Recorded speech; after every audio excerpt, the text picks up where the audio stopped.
Hey there, I'm Kate Shoemate with the Christian Working Woman, and today we're talking about what really matters perfection. I am the first to admit that I'm a recovering perfectionist, and I will be till the day I die.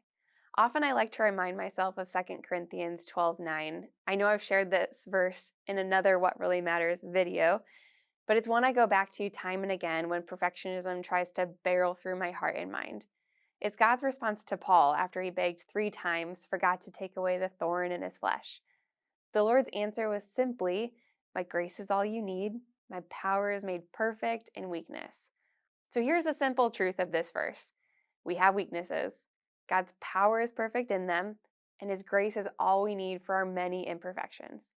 Okay, now here's the hard truth: we're not perfect. We never will be.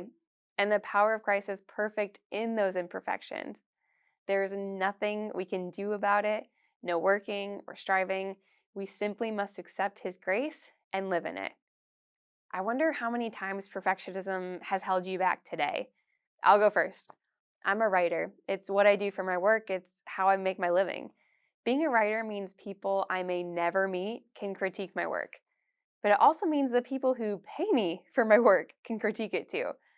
For weeks, the first draft of a children's book sat on my computer. Perfectionism told me not to send it to my client. I had to make it shine first, but that's not the point of a first draft. A first draft is supposed to be messy. It's the very definition of imperfection. My poor client just wanted to see something, but perfectionism told me to wait. This is what perfectionism does to us, though. It keeps us circling the runway, too afraid to land the plane. For those of us who struggle intensely with it, it affects our work, our families, our friendships, and even our faith.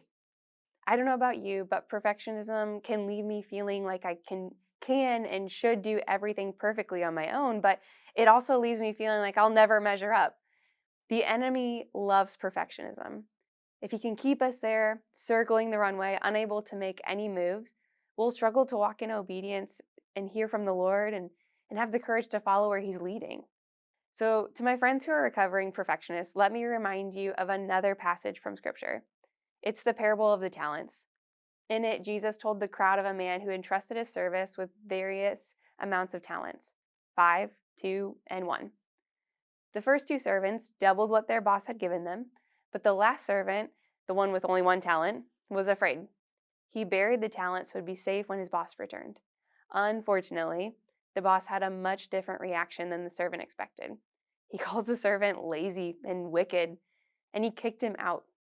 This parable has always scared my perfectionist heart because I see myself in that last servant. Too afraid to mess up, I'd rather bury what God has given me. At least then I don't run the risk of imperfection, right? But among the many things we can learn from this parable is that God's not asking for perfection. He's not even asking that we double what He's given us. He's asking that we do something with the gifts and resources He's entrusted to us, imperfect as our actions might be. So, friend, may you and I be more like those first two servants, the ones who understood that imperfection is part of this life, the ones who didn't let it hold them back from intimacy with the Lord or the calling He had given them. We will continue to battle against imperfection, but that's better than bearing our talent. So let's do that together.